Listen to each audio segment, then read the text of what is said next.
"Hey, you little brat, did you steal my money?" The words exploded like a grenade in the cramped aisles of Ferguson's Family Mart. Mrs. Ferguson wasn't just angry, she was livid. Her shriek bounced off the shelves, silencing even the humming of the refrigerator unit in the back. A jar of pickles rattled on a nearby shelf as she stormed out from behind the counter, face flushed, arms swinging like a referee ready for a fight. Anna stood frozen at the end of aisle 2, barely 6 years old, clutching a small carton of milk in one hand and in the other. Her 5-year-old sister Maya, limp and feverish, wrapped in a ragged pink blanket. Her arms trembled from the weight, but her will was stronger than her muscles. Anna had found a crumpled dollar in the snow on her way here. She didn't know whose it was. She didn't care. All she knew was Maya was burning up, crying, whispering milk in her sleep, and this store had what she needed. But she was $1 short, and now, the world was punishing her for trying to fix that. Mrs. Ferguson marched straight up, her voice sharp as broken glass. "I saw that, you little thief. Don't you dare lie to me. I didn't take."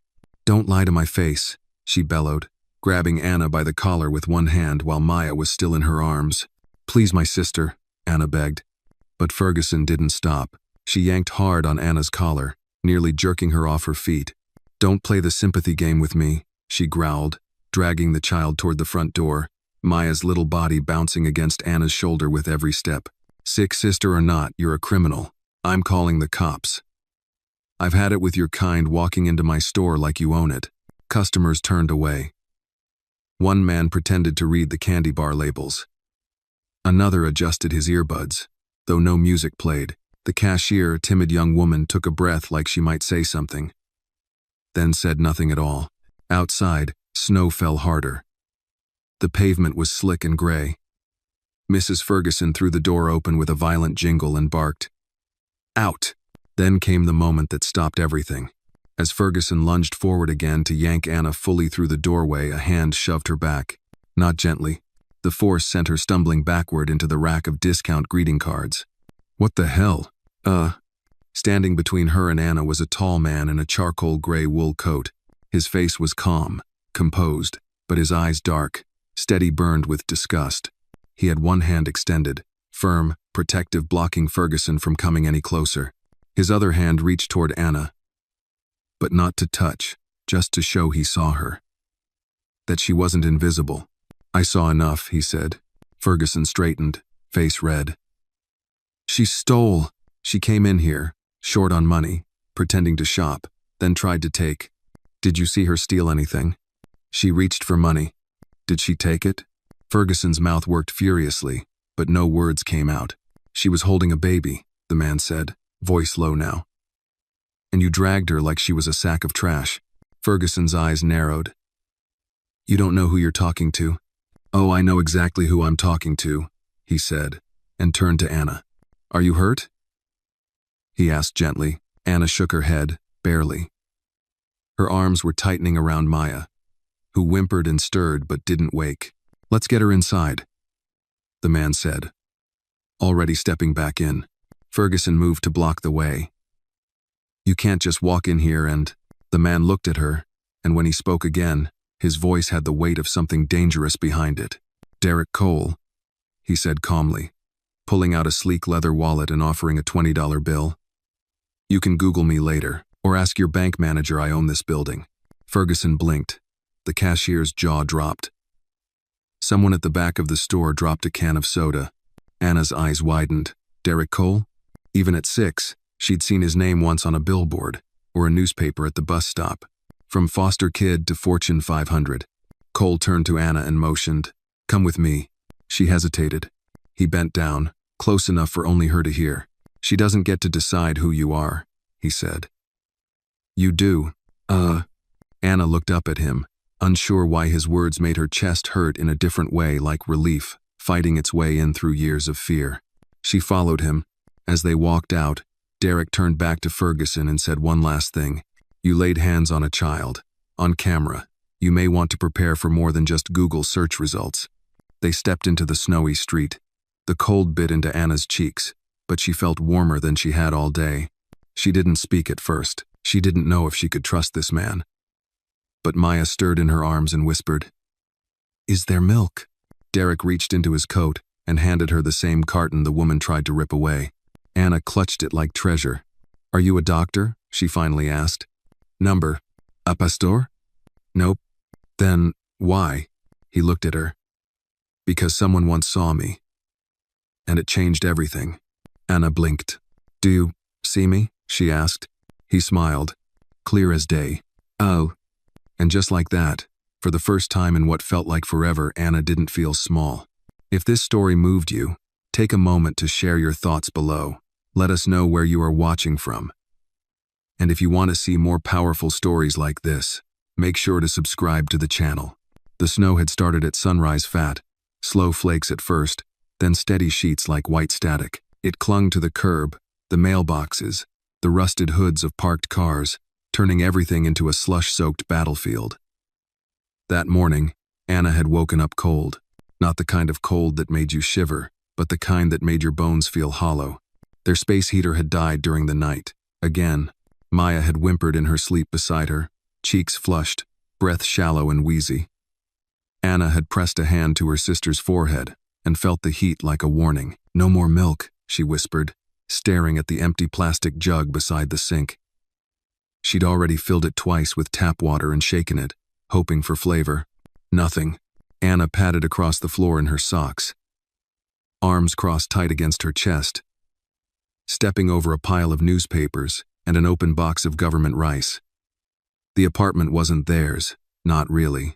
It had belonged to Miss Claudette, a church lady who passed away last spring. Since then, the place had become a sort of ghost shelter, no lease, no electricity in the bedroom, but 4 walls and a roof.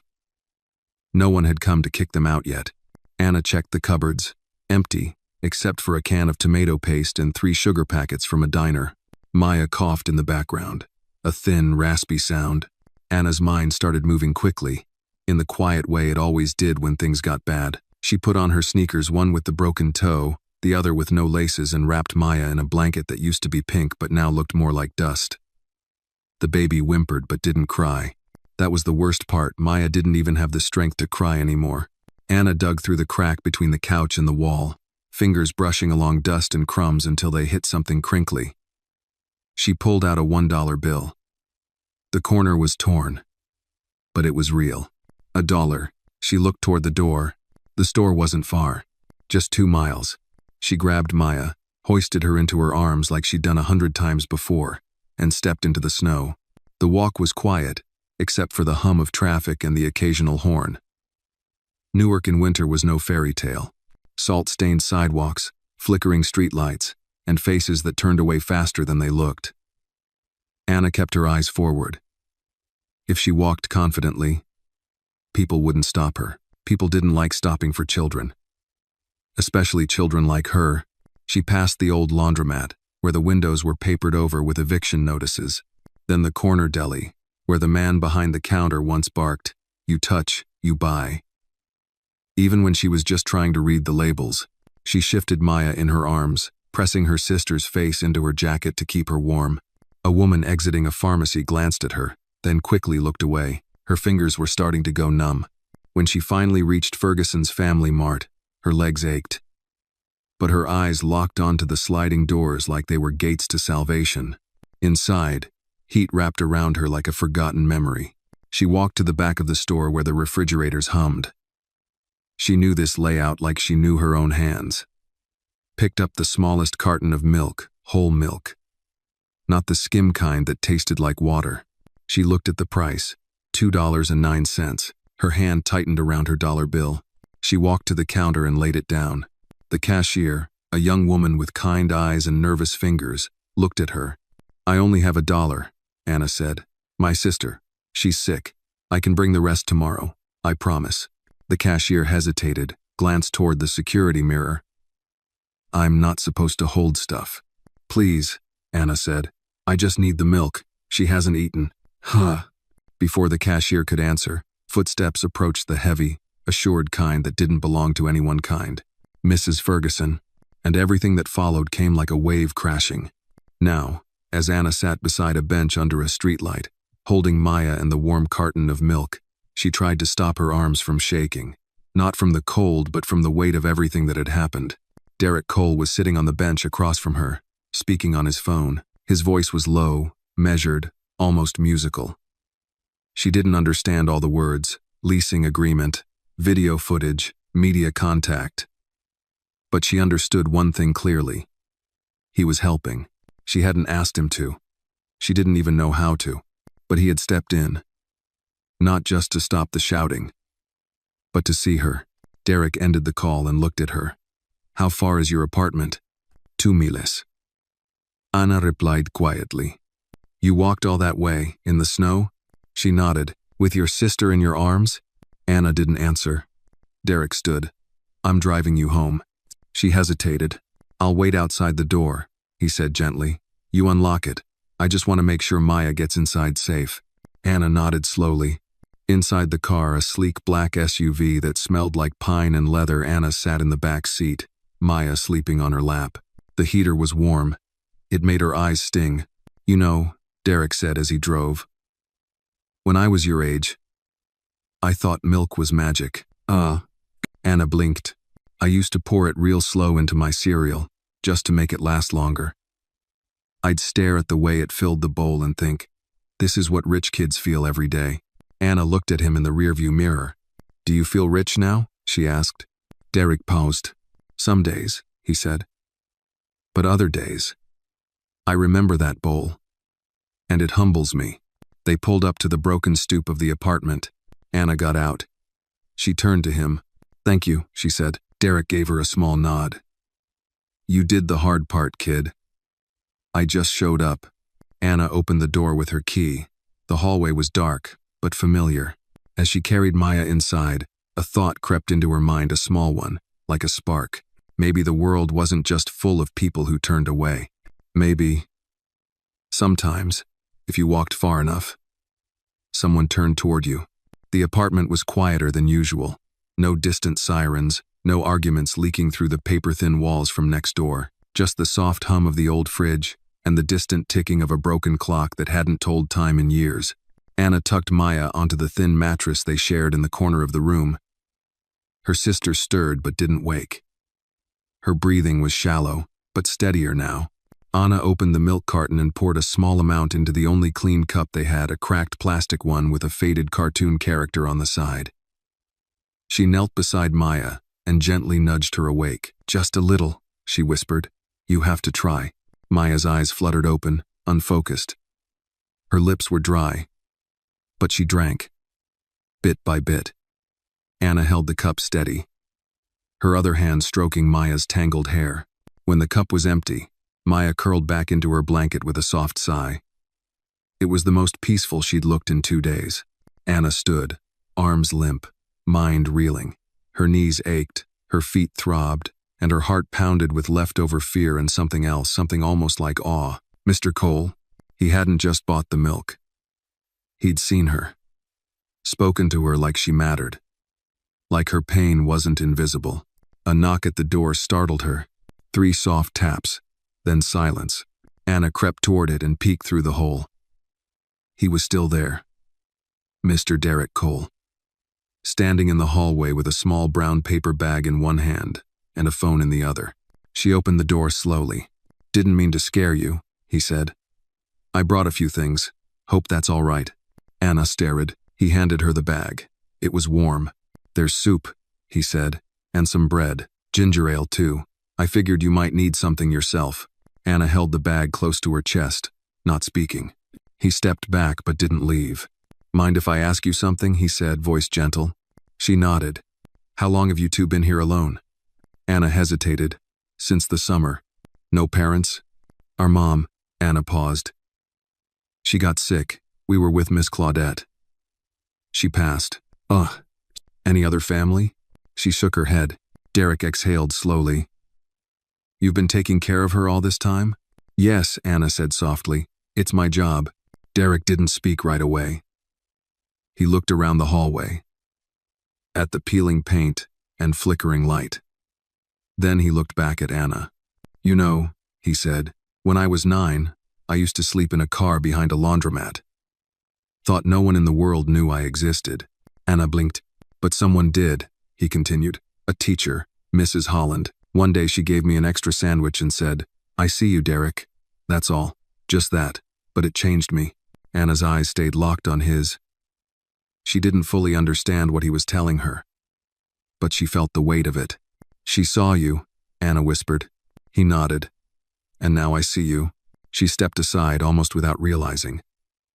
"Do you want to come in?" He looked at her, really looked, and then nodded once. "Only for a minute." Inside, he moved slowly, respectfully, like someone stepping into sacred ground. He glanced at the fading photos taped to the fridge, at the small stack of school books on the windowsill, at the folded clothes on the heater trying to dry. He saw everything without commenting, but Anna could feel it. He noticed the details. "She's 5, Anna said, gesturing toward Maya. "She's been sick since Thursday." Derek approached the mattress and crouched down. He didn't touch Maya, but he observed her carefully. The way her lips were pale, her hands cool to the touch. "She needs a doctor," he said quietly. "I know," Anna replied. "But I was scared they'd take us away." His head turned slightly. "CPS?" She nodded. "I get it," he said. "But right now, Maya's health is more important than hiding." Anna looked away. Derek stood and pulled out his phone. "I know someone at the free clinic on Roosevelt." No questions asked. "She's good. Been working with kids like you for 20 years. Anna didn't respond, but she didn't resist either. "Tomorrow," he said. "I'll pick you up at 10, if that's okay." Anna hesitated. "Can you come earlier?" Derek blinked. "Sure." "Why?" "Because I don't think she'll sleep through the night again." He nodded. 8 o'clock. Anna held the bag tighter. "Thank you." Before he left, he paused at the door. "One more thing." She looked up. "I have meetings tomorrow," he said. "Very serious ones. But if someone gives me a reason not to show up sometimes, I don't." Anna furrowed her brow. "But aren't you important?" He smiled gently. "Only when it matters." Then he stepped out into the hall and was gone. Anna locked the door behind him and turned to the room. She set the bag down, opened the soup, and poured it into a chipped bowl. She warmed it over the stovetop burner that still worked and sat cross-legged on the floor as it heated. Tomorrow, she thought, tomorrow, someone's coming back. And for the first time in what felt like forever, she believed it. At exactly 7:57 the next morning, Derek Cole's black SUV rolled up to the curb in front of the weather-worn apartment building. The sun had barely lifted above the skyline, its pale light cutting through misty air and painting the snow-dusted world in tones of steel and silver. Inside the SUV, Derek sat motionless, fingers drumming once on the steering wheel before he reached into the passenger seat and lifted a small paper bag. Inside were 2 granola bars, a bottle of orange juice, and a small stuffed elephant with one eye missing, the kind of toy you only find in second-hand charity shops. He didn't know why he bought it. Maybe instinct. Maybe memory. He stepped out of the car. The front door creaked open before he could knock. Anna stood there, still in the same oversized hoodie from yesterday, Maya bundled tightly in a knit blanket in her arms. Her face was drawn, and her eyes held the weariness of someone twice her age. "I didn't want to make you wait," Anna said. "I appreciate that," Derek replied, holding the door open for them. "Let's get her warm." Anna climbed in carefully, laying Maya across her lap. Derek handed her the paper bag without saying anything. She opened it, her eyes landing on the granola bars first. "She likes elephants," Anna said after a moment, staring at the stuffed animal. "She used to have one. She still does," Derek replied, starting the engine. The drive was quiet at first. Derek didn't turn on the radio. He let the silence fill the space naturally. Anna, unaccustomed to quiet adults, kept looking out the window, expecting the spell to break, expecting the man beside her to suddenly bark or sigh in disappointment, like grown-ups often did when responsibility lingered too long. Instead, Derek asked, "How are you holding up?"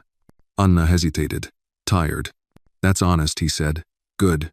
Maya stirred once during the ride but didn't cry.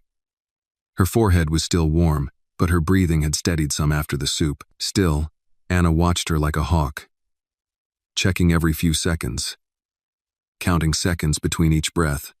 As the SUV curved off the main road and into a side street lined with shuttered shops and an old church, Anna saw the building ahead, white brick, weathered blue trim, and a faded sign above the door that read, Roosevelt Street Free Clinic. Derek pulled into the lot and parked. Her name's Dr. Holloway, he said. Been working here since I was a kid. She doesn't care about paperwork, doesn't ask questions that hurt. Anna looked up at him. Will she take Maya away? No, Derek answered firmly. She'll help her stay. Inside, the clinic smelled like bleach and winter coats. The waiting room was small, 2 chairs missing padding, a table of old magazines, and a chipped water fountain that coughed more than it poured. A nurse came out, mid-52nd, curly hair, glasses slipping down her nose. She smiled immediately at the sight of Maya. You must be the fighter, she said softly, crouching to Anna's level. I'm Carla. Let's get your sister checked out. Okay? Anna held on to Maya tightly until Carla reached out with warm, practiced hands. Derek stood nearby, speaking in low tones to the receptionist. Anna couldn't hear all of it, but she caught bits. Cover it. No insurance needed. Don't file anything official. She sat down on one of the cold chairs, legs swinging. 30 minutes passed. Maybe more. Time blurred. Finally, Dr. Holloway stepped into the room. She was tall, older, with sharp cheekbones and gentle eyes. Her white coat was wrinkled, and her stethoscope hung low like a necklace from years of use. She'll be okay, Dr. Holloway said, kneeling in front of Anna. Maya's dehydrated and fighting off an infection. But it's not pneumonia. We're going to give her fluids and antibiotics. She'll sleep here for a few hours while it works its way in. Anna's shoulders slumped, just a little. Relief moved through her like warm tea. She's very lucky, the doctor added. No, Derek interjected from behind her. She's strong, not lucky. Anna looked back at him. He was standing with his hands in his coat pockets. But his eyes were on her watching. Not with pity, but respect. Dr. Holloway stood. You can stay with her in the room, Anna. We've got a cot. But first, I'd like to speak with you for a moment, Mr. Cole. Derek followed her out into the hallway. Anna sat beside Maya, who lay on a small hospital bed, her cheeks finally pink again. An IV dripped slowly. Anna reached for her sister's hand and squeezed it gently. Outside the room, Dr. Holloway folded her arms. You want me to pretend I don't know who you are? Derek smiled faintly. If it helps, she's not your family. She is now. Holloway raised an eyebrow. This isn't just charity, is it? No, he said. It's remembering. The doctor studied him for a moment. All right, but Derek, whatever you're doing, be prepared. The moment the state finds out a 6-year-old's been raising her sick sister alone, they're going to want answers. Papers, guardianship, placement. He nodded. Let me handle that part. Back inside the room, Anna had curled beside Maya, her body finally resting. A nurse tucked a thin blanket around them both, whispering, You did good, honey. Anna, already half asleep, murmured. Mr. Cole helped. Outside, Derek looked in through the small window in the door. He watched the 2 girls lying there, one arm protectively around the other, their world reduced to a shared warmth in a borrowed bed. He didn't know what the next step looked like. He didn't have a legal plan, a script, or a PR shield. But what he had, what he was someone who had once lived under the shadow of neglect and silence, someone who had once prayed for a stranger to care enough not to walk away. He turned from the door and pulled out his phone. He had a contact, an old friend who owed him favors, someone who could help make the next part possible. Hi, Janice. Yeah, it's me. I need to talk to someone at Child Welfare. No headlines, quiet support. It's urgent. And just like that, something in motion began to take shape, faint, uncertain, but real. Because Anna and Maya had made it through the night. And now, finally, morning had come. The sky over Newark shifted from pale gray to the color of melting steel as the sun rose higher, peeking through the faded blinds of the Roosevelt Free Clinic. Inside the small patient room, Anna stirred in the cot beside Maya, blinking sleep from her eyes. Her muscles ached from staying in one position too long, but her heart felt lighter than it had in weeks. Maya was still asleep, but this time it was a peaceful sleep. Her fever had broken during the night. The red flush on her cheeks had faded to a healthy pink, and her tiny hands, once cold and limp, now twitched softly beneath the blanket like she was dreaming. Anna shifted carefully and sat up. She rubbed her eyes, then looked around the room. The nurse from last night, Carla, peeked in with a smile. "You're awake," she said, walking in. "Good timing. We just checked Maya's vitals. She's stable. Another few hours of fluids and antibiotics and she'll be ready to go." Anna's voice came out small. "Really? Really," Carla said. "But we'll need to talk about what happens next." Anna's stomach tightened. She looked at Maya, then back at the door, almost expecting someone to storm in with a clipboard and say words like foster care and placement. As if reading her mind, Carla sat beside her. "Don't worry, sweetie. No one's taking you anywhere right now. There's a man waiting outside who's been asking all the right questions." Anna's eyes widened. "Mr. Cole?" Carla smiled. "Mm-hmm. He's been on the phone all morning." Outside the room, Derek stood by the front counter, one hand holding a black coffee, the other gripping his phone. His voice was low, calm, but carried the firm tone of someone unwilling to hear. "No, I don't care if the form usually takes 5 days. She doesn't have 5 days. Neither of them do. I want the emergency guardian paperwork prepped by noon. I'll send over the background check today." He ended the call and stared at the clinic's cracked floor tiles for a moment. He hadn't planned on this. Not really, but the moment Anna had looked up at him with that mix of exhaustion and defiance, he knew walking away wasn't an option.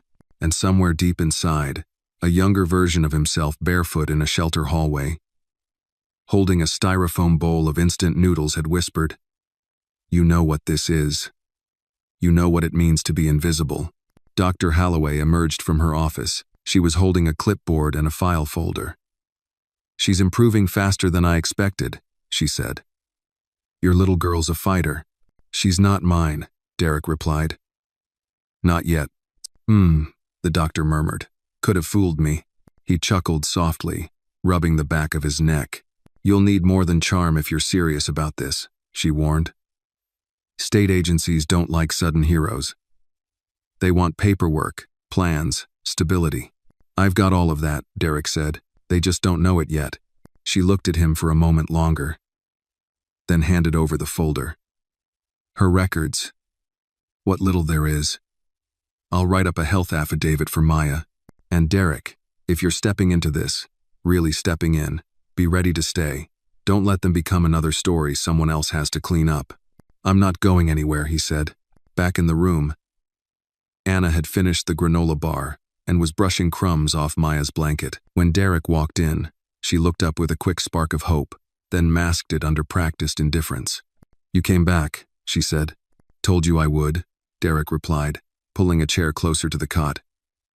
"Maya's looking better." Anna nodded. "I spoke to someone this morning," he continued, "about helping make sure you two don't end up separated." She stiffened. "Child services?" "Yes." Her face crumpled slightly. "They'll take us. They always do." "Not if I stand between them and the door," Derek said. "You can't stop them," Anna whispered. You're not family." Derek leaned forward. I'm not. But I'm someone who knows how the system works. And I know how to make it work for you, not against you. That starts with something called emergency guardianship." Anna stared at him wide-eyed. "You mean, like, you'd be our foster?" "Not officially. Not yet. It's more like, I'd be the grown-up who signs the forms, makes sure Maya sees doctors, gets food, stays warm. It means you two stay together. In a real home." Anna looked down at her lap. "We don't have real homes." "You will," Derek said. "If you'll trust me." Silence stretched, then a whisper. "Why are you doing this?" He didn't answer immediately. He looked at Maya, then at Anna. "Because once, someone saved my life by giving me a meal and a safe place to sleep. They didn't ask questions. They didn't make me prove I was worth it.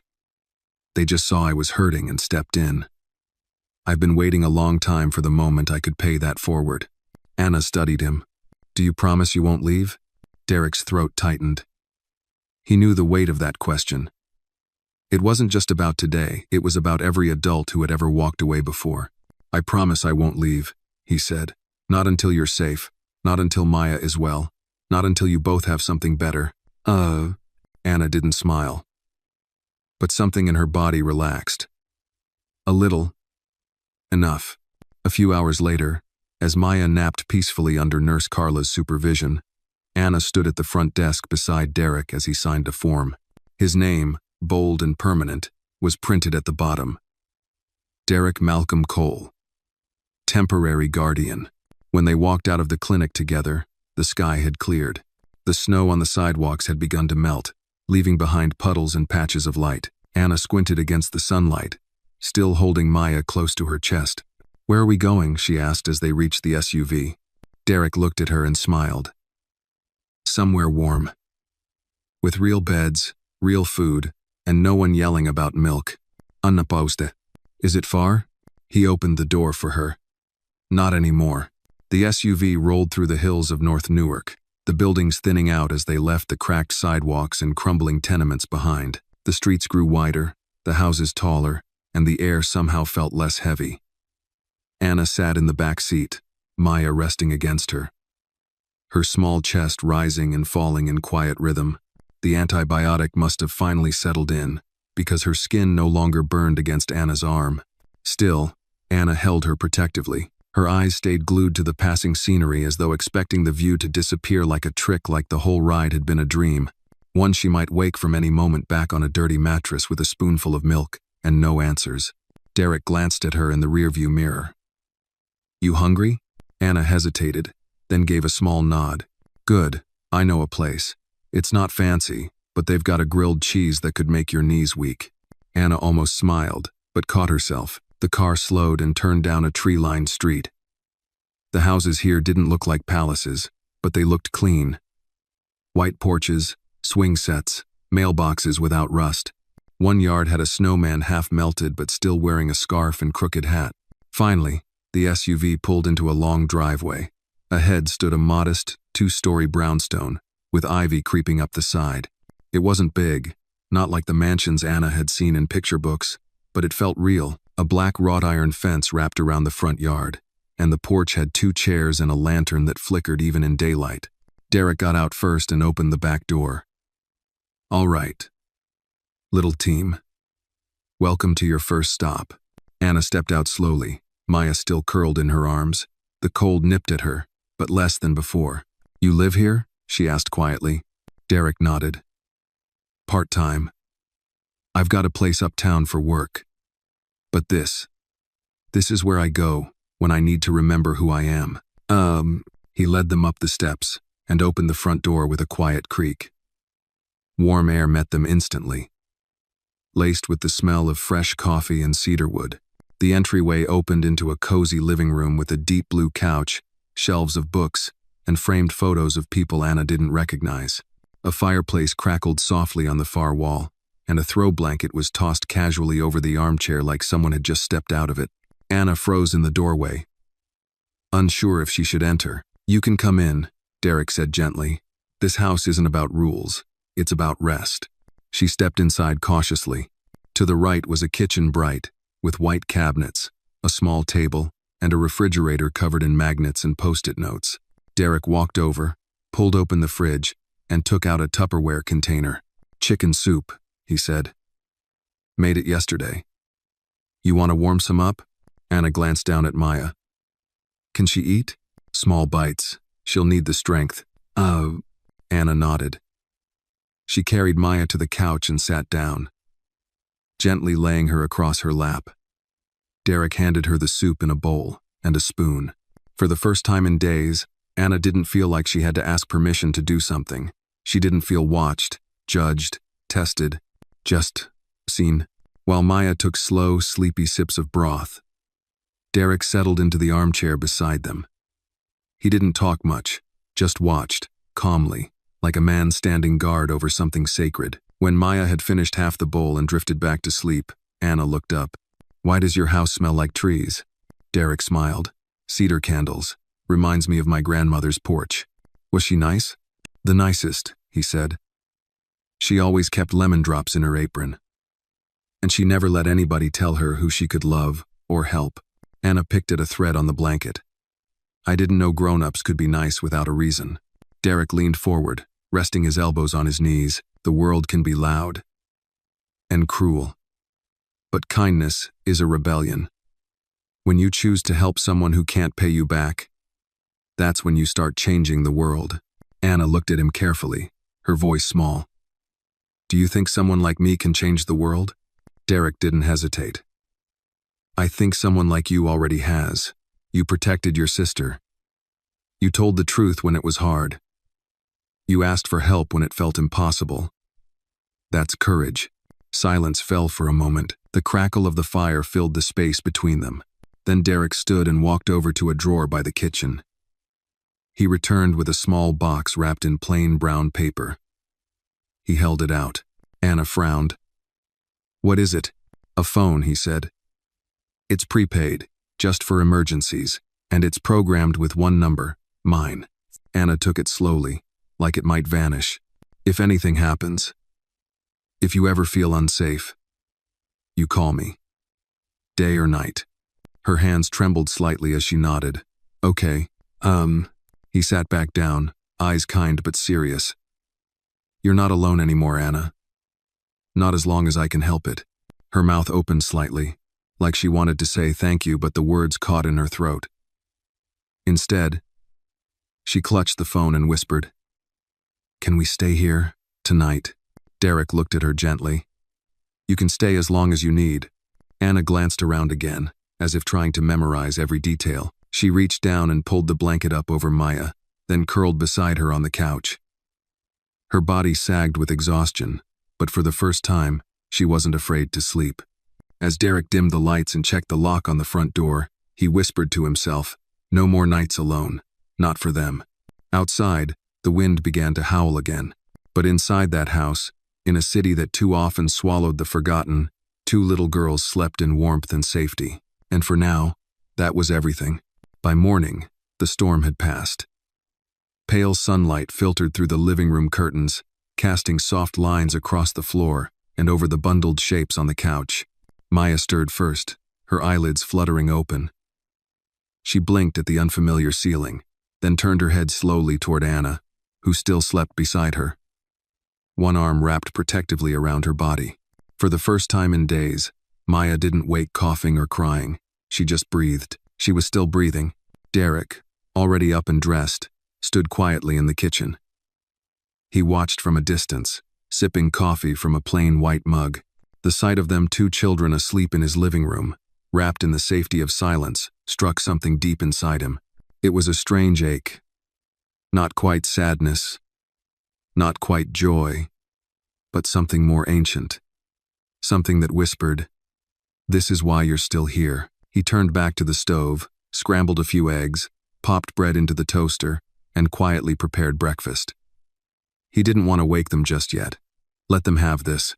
Let them stretch out into the space of safety, if only for another half hour.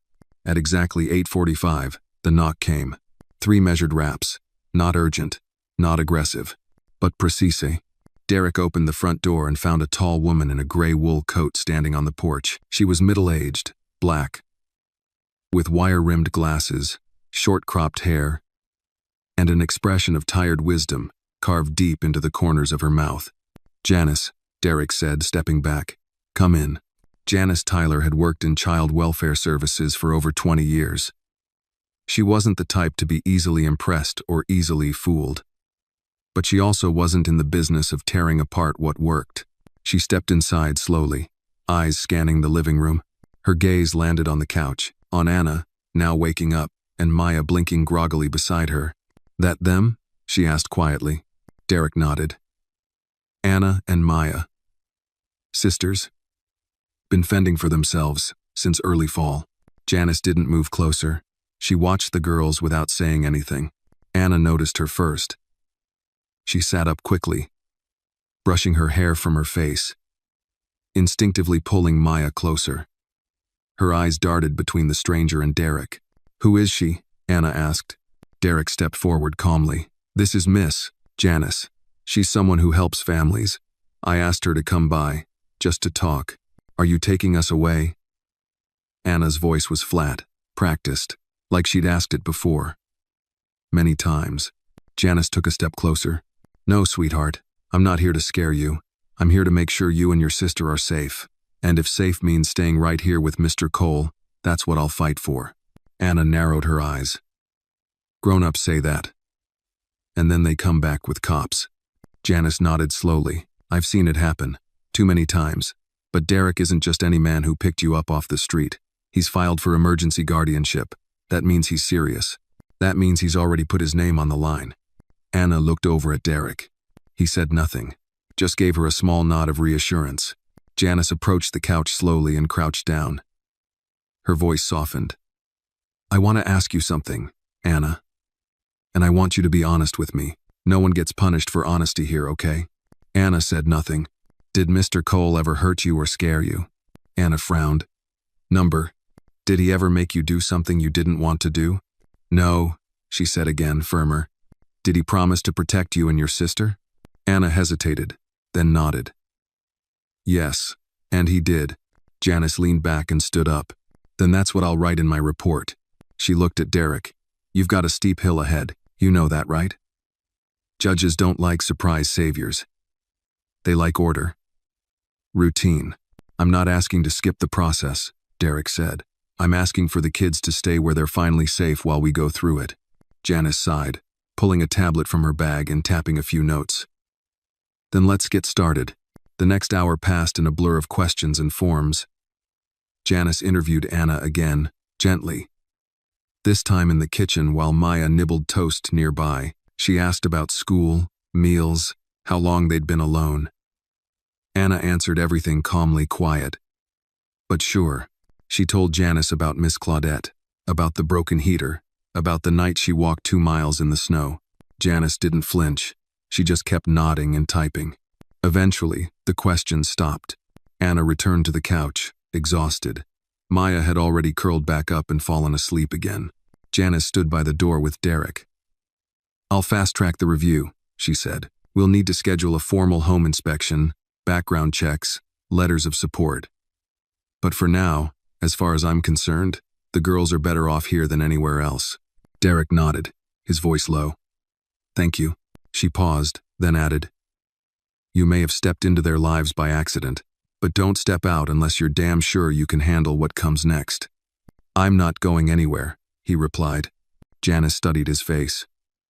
Whatever she saw there was enough. She left without another word. Derek closed the door and leaned against it. The room was quiet again.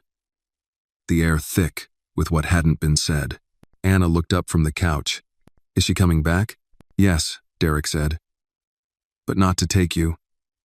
To help us figure out what comes next. Anna nodded slowly.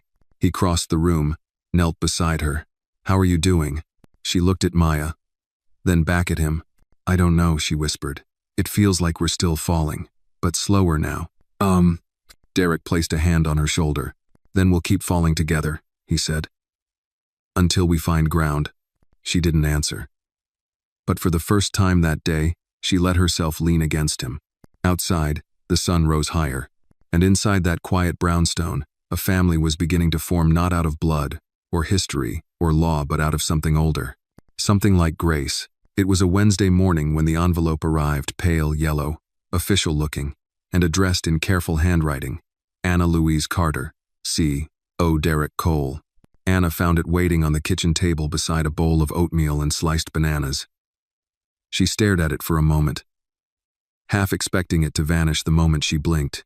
Derek walked in behind her, sipping his coffee, tie loose around his neck. He glanced at the envelope and raised an eyebrow. Looks like someone's got an invitation. Anna tilted her head. What is it? He handed it to her gently. Open it and see. With cautious fingers, Anna peeled the seal and pulled out a single sheet of cream-colored paper. The words swam at first. She wasn't used to fancy fonts or neat margins. But then she found what mattered. Placement confirmed. 3rd grade, Roosevelt Elementary School. Welcome, Anna Carter. She looked up, her mouth half open. You're enrolled, Derek said, setting down his mug. I called in a few favors. Anna ran her finger across the paper again. But, school? You said you used to like it, right? I did, she said softly. But that was before. That was when we had normal. He crouched next to her, speaking gently. I know it's a big step. But going back? It means life is moving forward again. Ah. Anna glanced toward the living room, where Maya sat cross-legged on the rug, coloring with a box of fresh crayons Derek had brought home the night before. Maya looked up and beamed when she caught Anna watching. Look, I made you a rainbow giraffe. Anna smiled. That's really good, Maya. Then her smile faded. What if she needs me? I'll be here, Derek said, all day. We've got a plan, I promise. Anna didn't respond right away. She looked down at the letter, rereading the line about her name, Anna Carter. Carter was your mom's last name, right? Derek asked. Anna nodded. I figured we'd use it for now.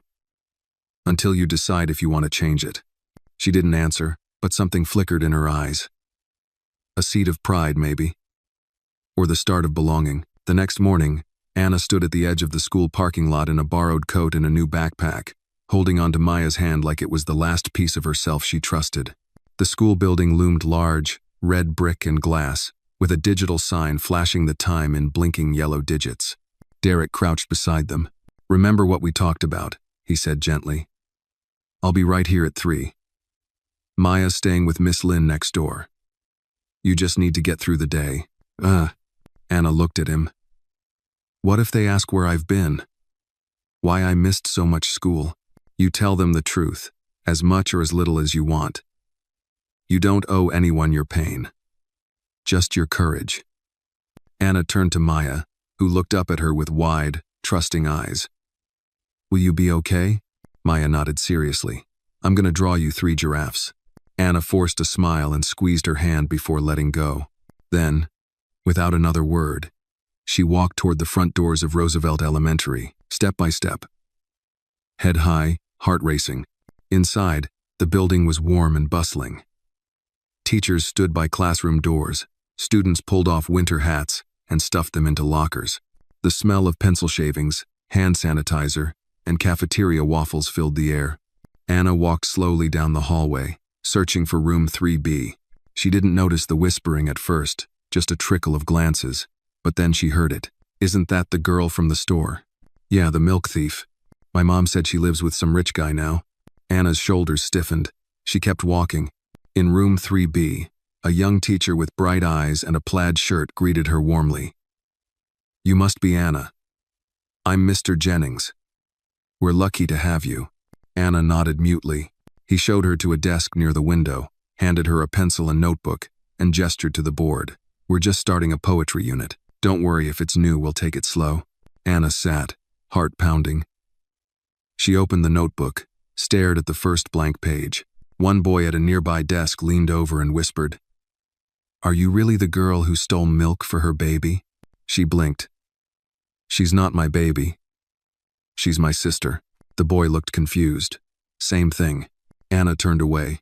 For the rest of the morning, she tried to focus, tried to copy the rhyming words from the board, but the stares didn't stop. The whispers kept floating.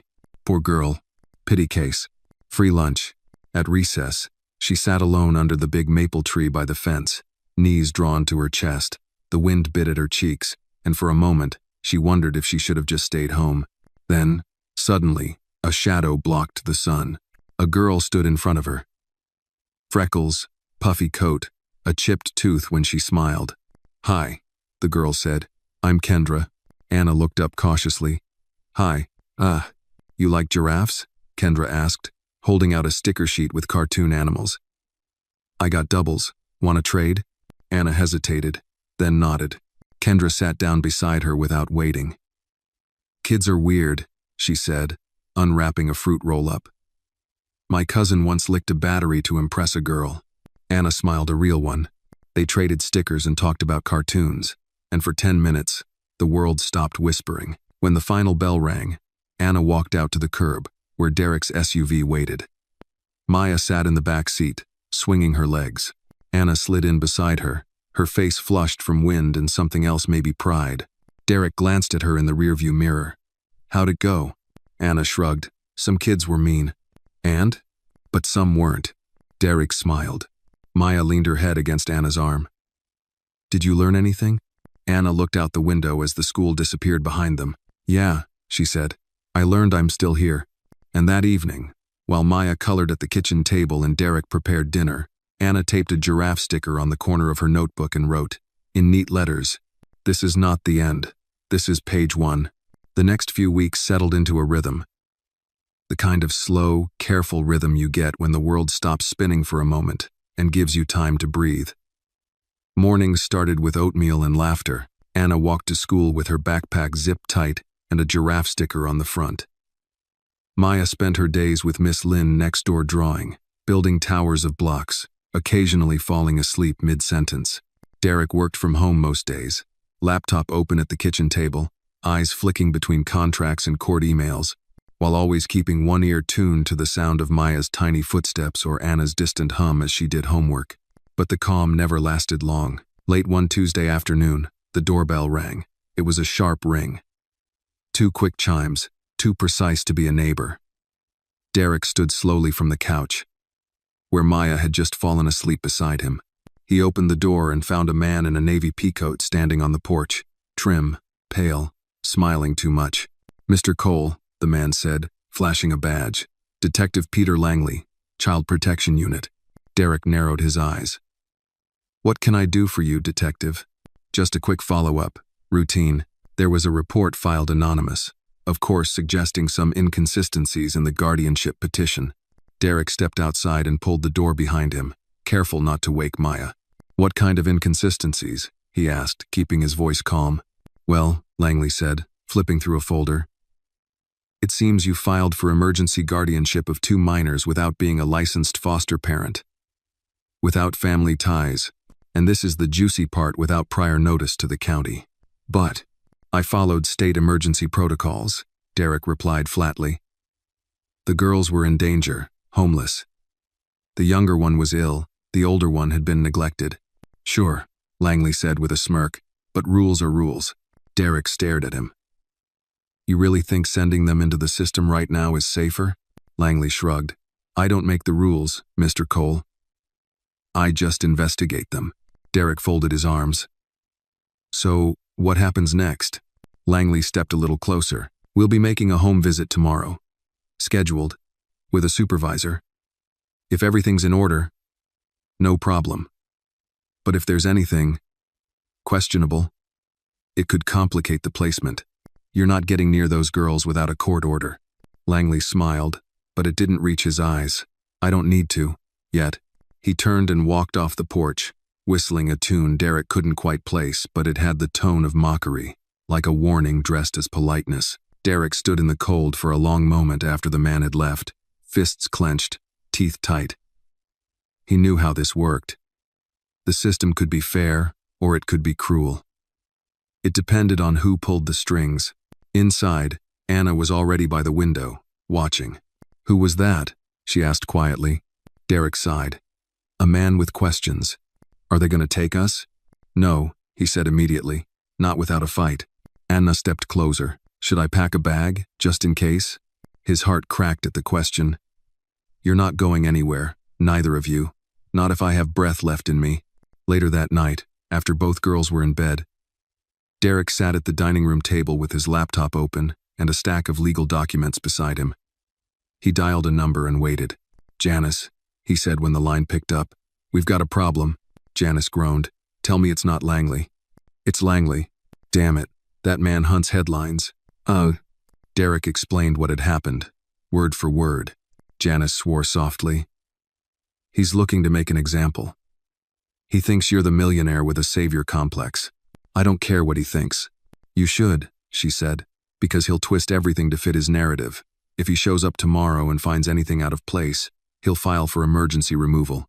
Derek looked toward the hallway. "What can we do?" "Be perfect," Janice replied. "Everything in order. Proof of groceries, cleaning logs, medical records, school reports. No gaps." "I'll be ready." "No, Derek," she said sharply. "We'll be ready. I'll come by first thing. We do this together." He exhaled finally. "Thanks, Janice." The next morning was different. Tense. Anna noticed immediately. The breakfast table was set like a magazine cover, napkins folded, pancakes stacked neatly, fruit arranged by color. Derek was in a collared shirt, not his usual hoodie. Maya wore a sweater she didn't remember owning. "What's happening?" Anna asked as she sat down. "Guests," Derek said. "Important ones." Anna exchanged a glance with Maya, who frowned. "Are they mean?" "They might try to be," he said. "But we don't let fear run the house." At precisely 10 o'clock, 2 cars pulled into the driveway. Janice arrived first. She wore her sharpest blazer and carried a folder thick with paperwork. Behind her came Langley and a woman in a gray suit, Supervisor Delgado, expression unreadable. Derek greeted them at the door. "Come in." The inspection began. They walked through every room, checked fire alarms, pantry contents, locks on cabinets. Langley asked pointed questions. "How long have they been here? Do they have separate bedrooms? Who cooks their meals?" Anna was called in for an informal chat. Delgado's tone was soft, but the weight of the questions was heavy. "Do you feel safe here, Anna?" "Yes." "Do you trust Mr. Cole?" "Yes." "Does he ever leave you and your sister alone for long periods?" "Number." Langley leaned forward. "He's not your real family. Doesn't that feel strange?" Anna's eyes flashed. "He's the only family that stayed." Langley's smirk faded. After over an hour, the inspection concluded. Derek and Janice stood together at the door. Delgado gave a slow nod. "Everything seems in order. We'll file the preliminary clearance by end of week." Langley said nothing. But as he stepped outside, he turned to Derek and muttered, "Enjoy the honeymoon. It doesn't last." Derek closed the door behind him. Anna stood nearby, fists clenched. "I don't like him." "Good instinct," Derek said. "Trust it." That night, as the girls fell asleep, Derek sat with Janice by the fireplace. They were quiet for a long while. "You handled that like a pro," she said finally. "I used to be afraid of systems," he said. "Now I realize people are just people. Some want to help, some want to win. But kids like Anna and Maya, they don't care about systems, they care about safety." Janice nodded. "Then we give them that. Every day." The fire crackled softly. Outside, the shadows stretched long over the snow. But inside, the warmth held steady. And for now, that was enough. The days that followed felt like a cautious spring thaw. The tension that had hung in the air since Langley's visit began to fade, though never fully disappeared. Derek kept a close eye on every piece of mail, every unknown number that rang his phone, every look of hesitation in Anna's eyes. He didn't say it out loud, but he knew peace this delicate could crack with a single misstep. Anna tried her best to return to normal, whatever normal meant now. At school, she became quieter, more observant. Her teachers praised her for being focused, though they occasionally noted she still hesitated to ask for help. She kept her head down and completed her work. But it was at home where she began to bloom. One afternoon, she stood in front of the hallway mirror. It was tall, with an old oak frame and a slight crack in the corner. Something Derek said gave it character. Anna stared at herself for a long time, not because she liked what she saw, but because she didn't recognize it yet. Her clothes were clean, her face was rounder, healthier. The hollows under her eyes had faded, and her braids were freshly done. She looked like a girl who lived in a house. A girl with a bed, a toothbrush, a school. But inside, she still carried the memory of cold nights and skipped dinners and voices yelling from rooms she never felt safe in. That memory clung like a second skin. Even now, behind her, Derek's voice broke the silence. "You okay?" She jumped slightly, then nodded. "Just looking." He stepped beside her. "I remember when I got my first apartment, after foster care. I stared at the mirror for a week before I believed the person in it wasn't someone else." Anna tilted her head. "How do you make it stop? Feeling like you're just pretending to belong?" "You don't stop it," he said. "You grow around it." They stood in silence for a beat. Then she asked, "Did someone help you too?" Derek nodded slowly. "Yeah. Her name was Mrs. Elkins. She ran a shelter and made soup that tasted like Sunday mornings. She never asked what I'd done, only what I needed. She used to say, 'The world's hard enough. Don't make it harder for each other.'" Anna absorbed this. "Do you think Maya will remember?" Before, she'll remember pieces, Derek said. But she'll remember what comes after more. And what comes next is on us. That evening, something unexpected happened. Maya, who had always been cheerful but clingy, quietly walked over to the dining table where Anna was doing homework and placed something on the table, a picture, crayon on white paper. It showed 3 stick figures holding hands. One had long hair, one was tiny with big eyes, and one was tall, with a square head and what looked like glasses. "That's me," Maya said proudly, pointing. "That's you, and that's Derek." Anna stared at it. Then Maya added, "It's our family." Derek, who had just entered the room with 3 mugs of cocoa, paused. His hands stilled slightly. He didn't say anything, he just walked over, placed the mugs down, and gently touched the edge of the paper. Anna looked up. "Is that okay? That we call it that?" Derek smiled, not his usual soft smile, but one with weight behind it. "It's okay," he said. "If it's real to you, then it's real." They drank cocoa together in that dim light, surrounded by the soft hum of safety, and for a few minutes, the world outside didn't matter. But the outside world never stayed away for long. That weekend, while the girls played board games and Derek prepped dinner, the doorbell rang again. This time, it was a different figure on the porch. A tall man in a dark gray overcoat, with silver streaks in his beard and a leather briefcase in one hand. He looked like someone important, the kind of person who didn't knock unless he meant business. Derek opened the door, cautious. "Can I help you?" "Mr. Cole, I'm Benjamin Tatum. I represent the paternal grandparents of Maya Carter." Derek's face didn't move, but something behind his eyes shifted. "They only recently became aware of Maya's situation," the man continued.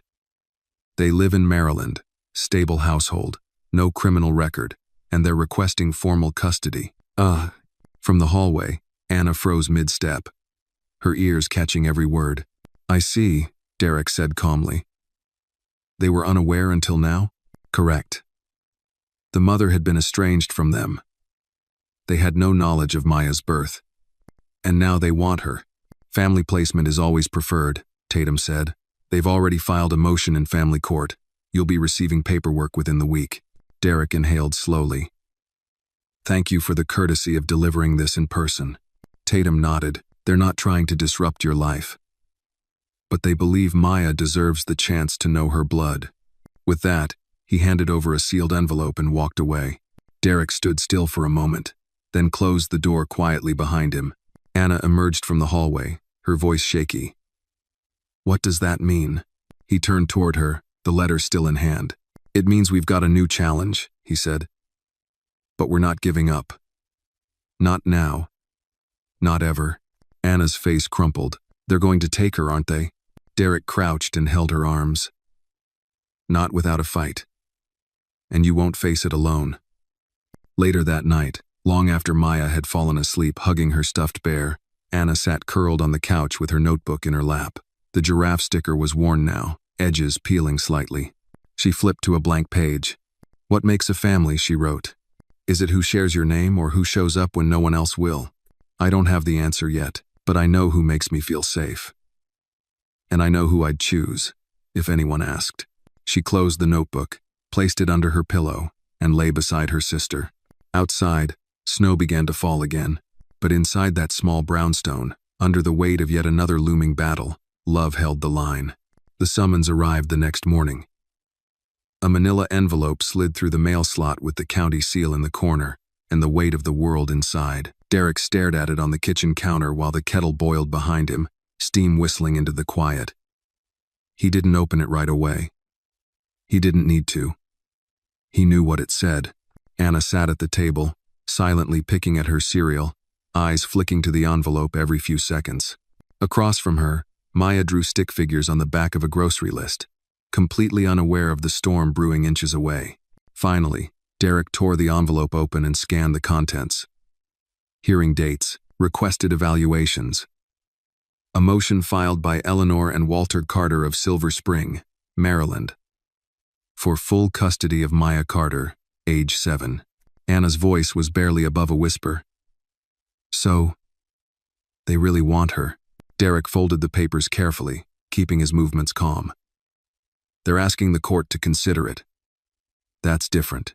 Do they even know her?" Anna's words trembled. "Do they know what she eats? What time she sleeps? What her laugh sounds like when she's building a pillow fort?" "No," Derek said softly. "But in the eyes of the law, they're blood. And that counts for more than it should." Anna's shoulders dropped. "She is my blood." He walked over and placed a hand on her back. "You're not losing her, Anna. I promise you that." But as the words left his mouth, Derek knew it wasn't a promise he could make. Not yet. Not truthfully. By noon, Janice arrived, already 2 coffees deep and dressed like she was going into battle. She spread the papers across the dining table and began dissecting the language like a surgeon. "They're requesting an expedited hearing," she muttered. 2 weeks from today." "That's not enough time," Derek said. "Of course it isn't," Janice snapped. "That's the point. They're hoping we fumble, hoping you look like a soft-hearted Samaritan playing house with kids you shouldn't have." Derek ran a hand down his face. "What's our angle?" "Character witnesses, community support, documentation of Maya's health improvement, school readiness, psychological stability. We need to prove not just that this arrangement is working, but that it's working better than any alternative." "And if we can't?" Janice didn't answer. Anna watched them from the hallway, clutching her notebook. She didn't know what character witnesses were. But she knew that Maya's future was suddenly a question mark again. That night, after Maya fell asleep early from a mild fever, Anna pulled Derek aside. "I want to help," she said. "In court. I want to speak." Derek shook his head. "You shouldn't have to. This isn't your burden." "But it is," she insisted. "They'll ask about her, about what she needs. I know those answers better than anyone." He looked at her for a long time, and in that moment, he didn't see a child, he saw a warrior. "We'll see what Janice says." The next few days became a frenzy of preparation. Janice brought in a child psychologist who spent hours with Maya, assessing her attachment, her verbal development, her memories. "She's deeply bonded to both Anna and Derek," the doctor told Janice later. "Removing her now would be damaging." Anna was interviewed too. So was Miss Lynn, the next-door neighbor, even Kendra's mom, who had met Anna at the school gates a few times and vouched for her kindness, was asked to submit a written statement. And still, time raced forward. One evening, with the court date looming just 4 days away, Derek received a call. He answered on the second ring. "Mr. Cole?" "Yes. This is Walter Carter, Maya's grandfather." Derek stiffened. "How did you get my number?" "We're not calling to argue," the man said, his voice gravelly, tired. "My wife and I are driving up tomorrow. We'd like to meet. In person. No lawyers. Just us." Derek didn't respond right away. "I think," Walter continued, "before a judge decides who's best for that little girl, maybe we should look each other in the eye." Against every instinct, Derek said, "All right." Noon. My house. The next day, Eleanor and Walter Carter stood on Derek's porch in thick coats and polite discomfort. Eleanor held a tin of cookies like she wasn't sure if it was a peace offering or a shield. Derek welcomed them inside. Anna stayed upstairs with Maya, but she kept close enough to hear. Walter spoke first. "We didn't know she existed. Our daughter, she never told us. Not even when she was sick." Derek nodded. "She was scared. And alone." Eleanor's voice cracked. "We've lost one child already.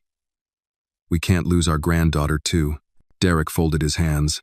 "You're not the villains here. I believe you care. But showing up now, when this little girl finally feels safe, it's like shaking the roots of a tree that just started growing again." Walter exhaled deeply. "What's she like?" Derek's face softened. "She's stubborn, loves peanut butter, thinks giraffes are magic. She's learning to write her name and refuses to use lowercase letters. And she sleeps better when her sister reads to her." Eleanor wiped her eyes. "Does she call you Dad?" "Number she doesn't have to." Zoo. There was silence for a long while. Finally, Walter said, "We're not here to steal her. We just want to be part of her life. Somehow." Derek met his gaze. "Then don't fight us in court. Let her stay." and visit. Be family, not disruption. Eleanor looked at her husband, then back at Derek. We'll talk to our lawyer, she whispered. After they left, Anna came downstairs. They didn't seem mean. No, Derek said. They seemed like people who made a late choice to do the right thing. Anna nodded slowly. Do you think Maya will love them? She might, he said, and that's okay. Love isn't a pie, there's enough to go around.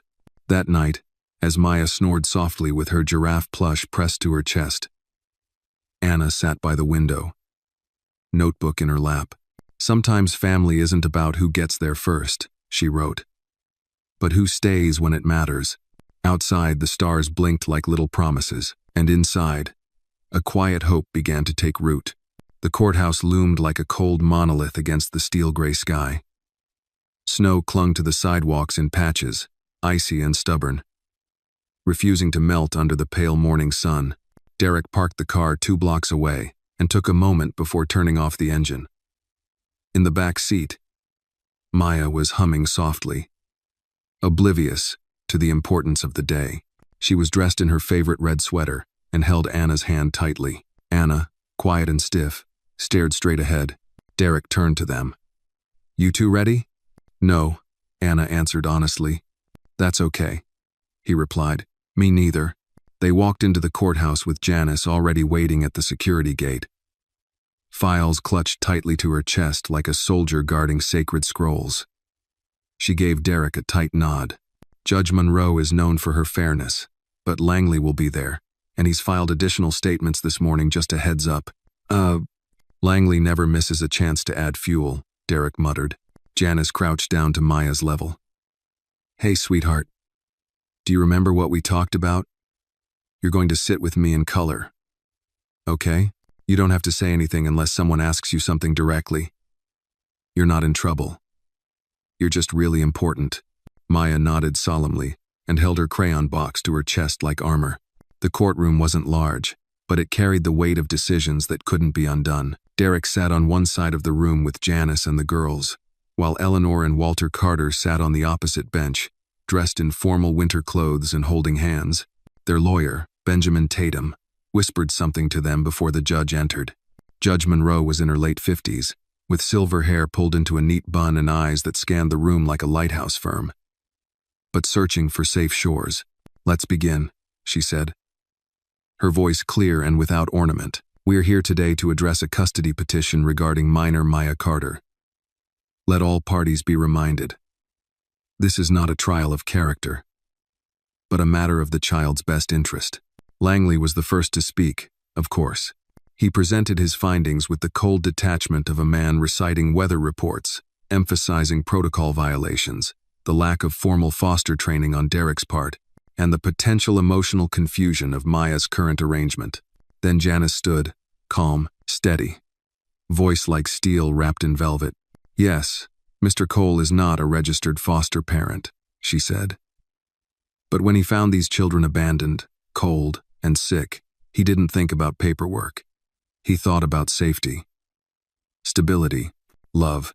In the time since, he's provided medical care, educational support, therapy sessions, and a home environment free from trauma. She paused, then added, he didn't step in for credit. He stepped in because nobody else did. Tatum countered with his own arguments. Blood ties, the rights of extended family, and the grandparents' willingness to provide long-term care. Then came the moment Anna had been preparing for. Your Honor, Janice said, with your permission, the older sister, Anna Carter, would like to speak. Judge Monroe raised an eyebrow. Is she prepared for that? She asked to speak. Janice confirmed. Anna stood slowly. Her heart was pounding so hard she could barely hear her own steps as she walked to the front.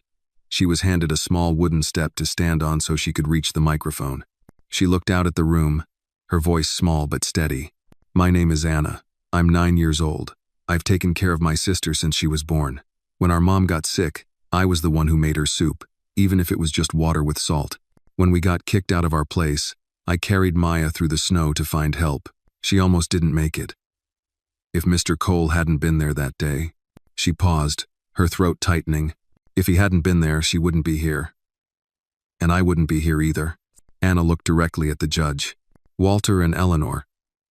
Maybe they're nice people. But they didn't know Maya existed until a month ago. Mr. Cole knew the moment he saw her that she mattered. He didn't ask whose blood she had. He just picked her up and carried her home. Silence fell like snow in the courtroom. Judge Monroe nodded once. Thank you, Anna. That was very brave. Anna returned to her seat. Derek squeezed her hand. Maya leaned against her shoulder, unaware of the power her sister had just unleashed. The judge turned pages in her binder, then looked up. We will take a brief recess. I'll render my decision afterward.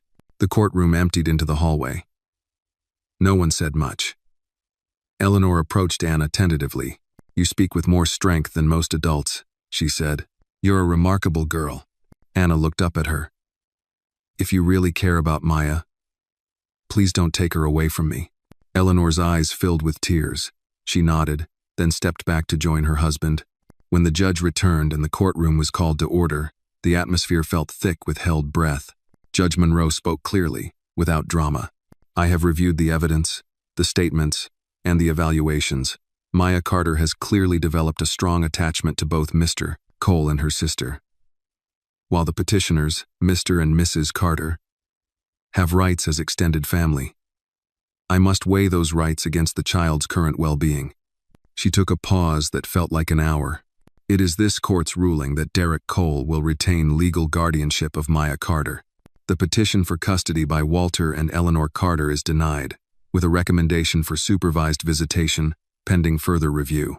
Gasps echoed from both sides. Maya clapped instinctively, not quite knowing why, while Anna burst into tears, her entire body shaking as relief poured from every cell. Derek held her close, blinking away his own flood of emotion. Walter and Eleanor stood quietly. Eleanor reached into her bag and pulled out the tin of cookies she'd brought earlier. She walked across the courtroom and handed them to Derek. For all of you, she said. Not goodbye. Just, see you soon. Derek accepted the tin. We'd like that. Outside the courthouse, snow began falling again. But this time, it felt softer. More like a blanket than a burden. Anna looked up at Derek. So, we won? He crouched beside her. We stood our ground. That's what matters. She reached for his hand. Maya's on the other side, and together they walked toward the car. Family, not by blood, but by choice. And choice, as they had learned, was sometimes the bravest love of all. The days following the court ruling passed like the calm after a long, violent storm, the kind of calm that made you listen for thunder even when the sky was clear. There were no reporters at the door, no more knocks from social workers, no more sealed envelopes or men in stiff suits, just silence, and peace, and the slow rediscovery of joy. Anna returned to school with a different kind of confidence. She no longer walked with her shoulders hunched or eyes darting around. She smiled more. She raised her hand. Her teacher, Mrs. Callahan, pulled her aside one afternoon and whispered, "Whatever's happening at home, keep doing it. I've never seen you so bright." At home, Maya continued her quiet transformation. Her appetite returned fully. She was now the self-appointed official cereal chooser, each week at the grocery store, holding the cart handle like it was her royal scepter. She giggled louder. She asked more questions. She started humming again while drawing the same little tune Derek once heard her sing half asleep during that first fragile night in his house. As for Derek, he felt something deeper than relief. Something richer. Like roots had finally taken hold beneath his feet. The house didn't just feel full. It felt alive. Every room held traces of the girls, now a crayon here, a forgotten slipper there, notes taped to the fridge in bubble letters. His world, once so sterile and streamlined, had bloomed into something messy and magnificent. But he knew the work wasn't over. Peace was not permanence. It was something you chose, protected, built around. One Thursday evening, just as the sunset painted the windows gold, Anna brought her notebook into the living room. She sat beside Derek on the couch, flipping through pages filled with sketches and words. "I want to write a story," she said. "A real one." You've already written plenty," Derek smiled. "No, she replied, serious. I want to write our story, so Maya never forgets, so no one can change it. Derek nodded slowly. That's a beautiful idea. She leaned in, her voice quieter. But I don't know how to start. He thought for a moment. Start where it hurt, then show how it healed. Anna nodded, writing that down. Across the room, Maya danced with a sock puppet on each hand, putting on a show for her stuffed animals. The house was filled with her laughter, bouncing off the walls like wind chimes. Later that night, after the girls had gone to bed, Derek sat on the porch with Janice, who had stopped by to return some legal files. She poured 2 cups of tea from the thermos she always carried, handing one to him without a word. They're thriving, she said. They're finally allowed to, he replied. Janice looked out into the dark yard. I've worked this job for 18 years, Derek, and I've seen a lot of people step up, but I've never seen someone fight like you did. He shrugged. I didn't do anything special. You risked everything. I just didn't want them to be invisible again, he said. Not after they finally had a name, a voice, a home. Janice sipped her tea. You gave them more than a home. You gave them dignity.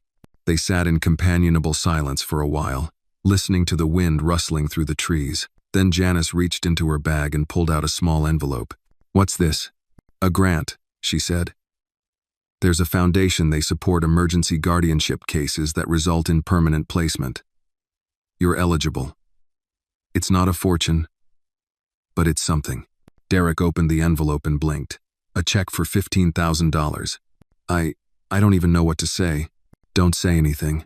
Just use it for something that matters. He nodded, already thinking about a new bookshelf. Maybe a proper desk for Anna. A backyard swing for Maya. Things he never had growing up. Things they could grow into. That weekend, Derek decided it was time for something different, a celebration. Nothing big, just them.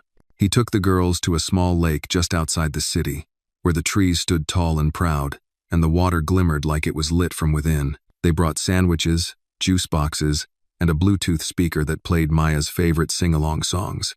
Anna skipped rocks across the water with surprising accuracy. Maya tried and mostly just splashed herself, laughing hysterically each time. Derek laid on the grass with a book he never got around to reading, watching the girls as the sun bathed them in gold. Derek, Maya called, come help me build a leaf fort. He got up with a groan and a grin. Lead the way, Your Majesty. Ugh.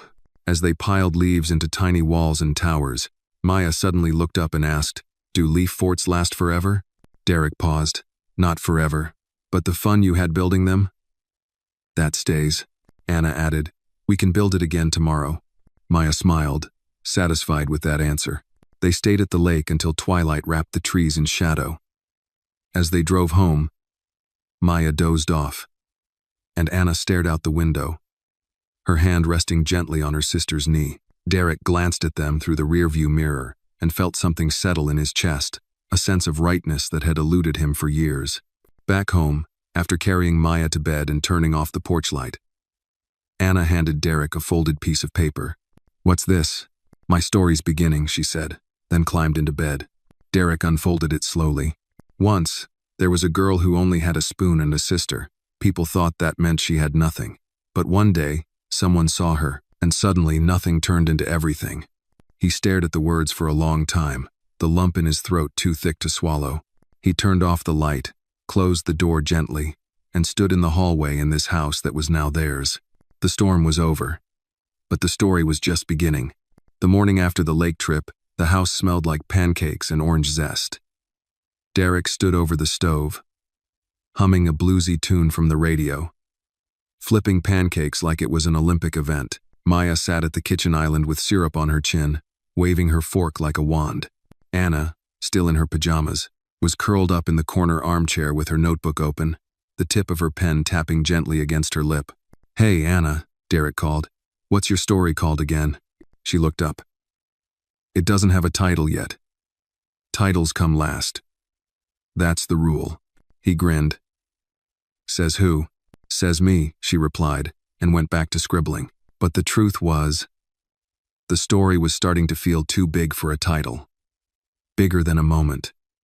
Bigger than one chapter. It had grown roots. She wasn't writing just to remember anymore. She was writing to understand. Later that day, after Maya went down for a nap, Anna quietly slipped into the spare room where Derek kept old boxes, photos, books, forgotten memories packed away neatly in bankers' cartons. She had walked past the room a dozen times before but never dared to step inside. Now, curiosity pulled her. She rummaged gently, not wanting to disturb. Inside one box labeled DC 2003, she found a worn photo album. Flipping it open, she saw a younger version of Derek in a graduation robe, a woman in a green dress with soft eyes beside him. They were both smiling like they had made it through something hard. Her finger lingered on the photo. Behind her, Derek's voice spoke softly. "That was my mother. Teresa." Anna turned, startled. "I'm sorry, I didn't mean to snoop." He waved it off. "No harm done." Anna hesitated. "She looks kind." "She was," he said, walking over. "She died when I was 25. Cancer. She raised me mostly alone. We didn't have much, but we had each other." Anna looked down. "I don't remember my mom's face very well anymore." Derek didn't speak for a moment. Then, reaching into the same box, he pulled out an old Polaroid camera and handed it to her. "Let's fix that for Maya. Take pictures, lots of them. Let her remember your face, your laughter, the way you brush her hair or help her with socks. Let her remember your love, not just the pain." Anna nodded, hugging the camera to her chest like it was something sacred. That afternoon, she took her first picture, Maya holding up a drawing of their Leaf Fort kingdom. The photo developed slowly, ghost-like at first, then sharpened into color. Maya squealed with delight and demanded another, then another. By the end of the week, the fridge was covered in a mosaic of Polaroids. Maya mid-jump, Derek pretending to fall into a pile of laundry, Anna with syrup on her nose, Maya asleep with her thumb in her mouth. It wasn't just a family album, it was proof. Meanwhile, word of their case had spread quietly through the neighborhood. At the local church, someone mentioned Derek's name during a community supper. At the school board meeting, Mrs. Callahan shared a story about Anna's poem, reading it aloud and leaving the room teary-eyed. "Justice," she had said to the board, "sometimes lives in small homes, not courtrooms." Soon, people began reaching out. Groceries showed up at the door. A local bookstore sent 2 free children's novels with a note. For the sisters, with strength in their stories. A carpenter neighbor offered to build bunk beds for the girls, no charge. Derek was stunned. "I didn't think people even noticed." He admitted to Janice during one of their evening chats. "People notice," she said. "They just don't always know when it's safe to care." You gave them permission. One quiet evening, as autumn crept toward winter, Anna asked Derek if they could visit their old neighborhood. Not to move back. Just to remember. He hesitated at first. But she didn't want to revisit trauma, she wanted to close the door properly. So, one Sunday, they drove out. The block looked smaller than Anna remembered.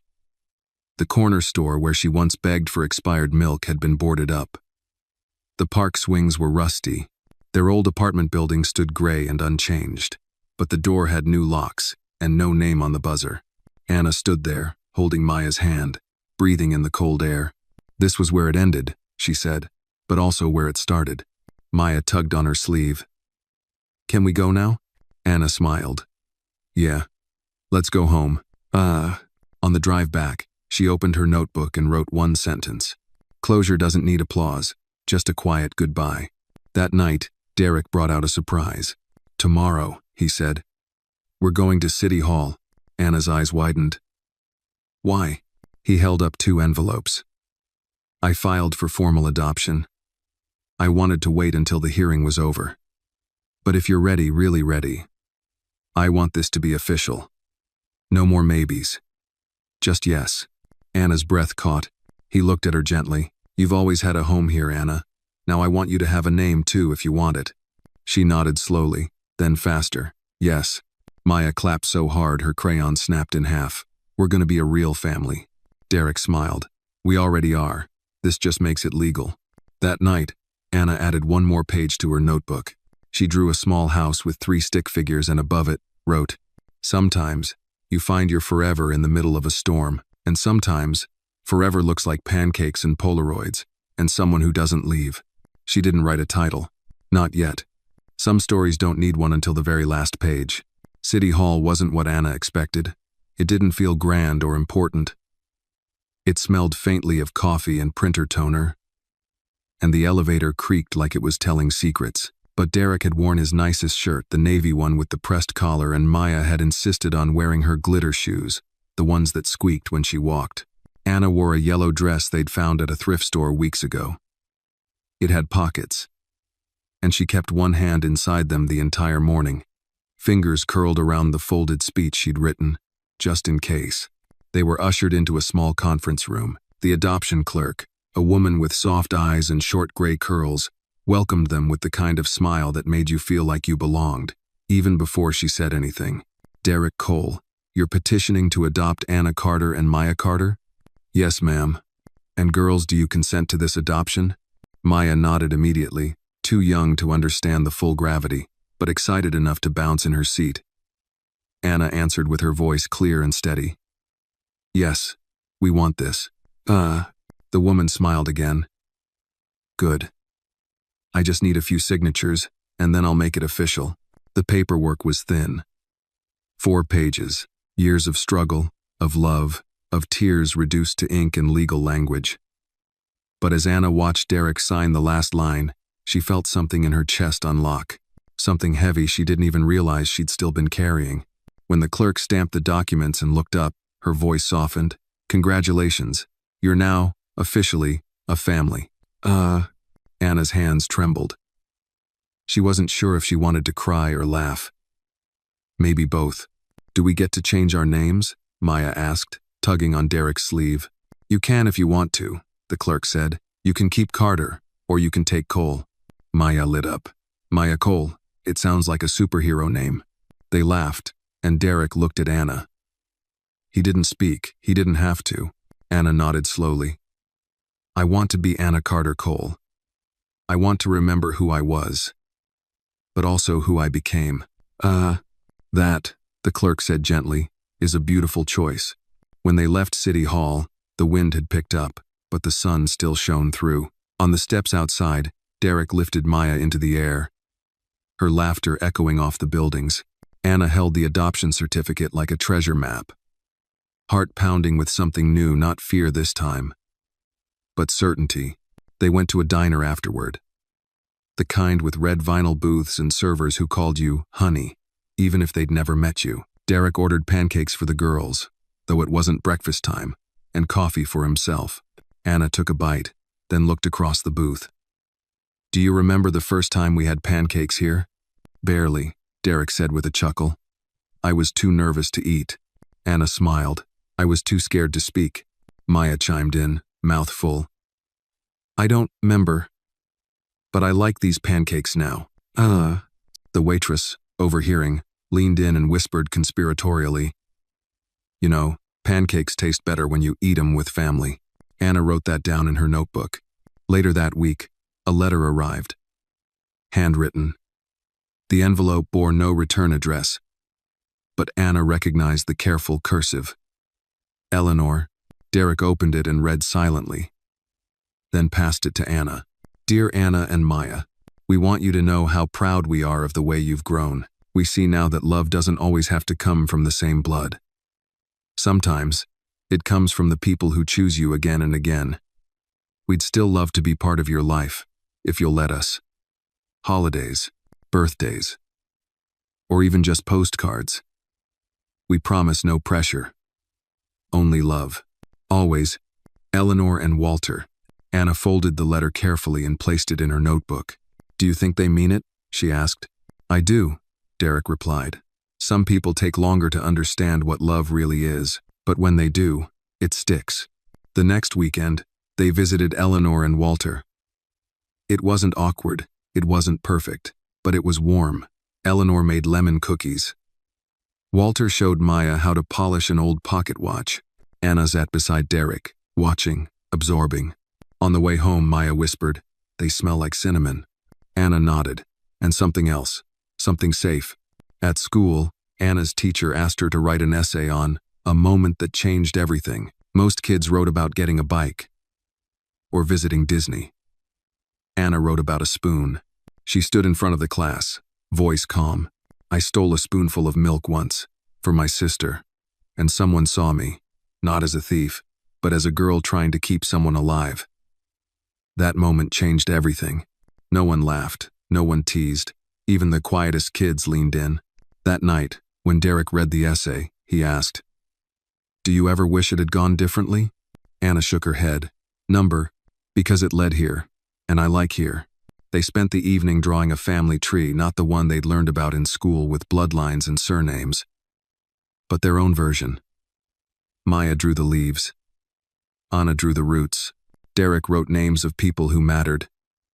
Teresa, Mrs. Elkins, Eleanor and Walter, Janice, even Miss Lynn. When it was done, they taped it on the living room wall. It wasn't pretty, but it was theirs. Anna looked at it and whispered, "We didn't grow this family the normal way." But it grew anyway. Derek smiled, putting an arm around both girls, and it's still growing. That night, Anna added one final line to her notebook page from City Hall. A name isn't just what they call you, it's what you carry. And today, I carry love. And as she closed the book and turned off her light, the house hummed quietly with peace, not because everything was perfect, but because everything finally felt real. It started with a simple question from Maya. One that seemed innocent at first, but hit like a stone in still water. "Anna," she asked one night as they brushed their teeth side by side, "what did Mommy look like?" Anna froze, toothbrush midair. The bathroom light flickered faintly above them, and the quiet buzz of the night settled around her like a weight. She swallowed. "She had soft eyes," Anna said carefully. "Kind of like yours. And her voice sounded like when you hum in your sleep. Gentle." Maya stared at her reflection, lips pursed. "Do you think she'd be proud of me?" Anna blinked quickly. She'd be so proud. But the truth? Anna couldn't remember her mother's voice anymore. Not clearly. Just fragments. A lullaby. The way she used to say, "sugar," instead of "sweetheart." The smell of cocoa butter in the air when she leaned in for a hug. Time had turned her into puzzle pieces. Later that night, Anna lay awake in bed, notebook open but untouched. Words came easily when things made sense. But grief turned her pen heavy. Downstairs, Derek sat with Janice on the couch. She'd come by with some school paperwork and a small box of legal documents for Anna and Maya's adoption file. "Have you considered counseling for them?" she asked, flipping through the pages. "Not because something's wrong, but sometimes, even after safety, there's sadness." "I've been thinking about it," Derek said, "especially for Anna. She holds everything so tightly." Janice nodded. "She's resilient. But even warriors need to set their armor down." The next morning, Derek brought it up over breakfast. "There's someone I'd like you both to meet," he said gently.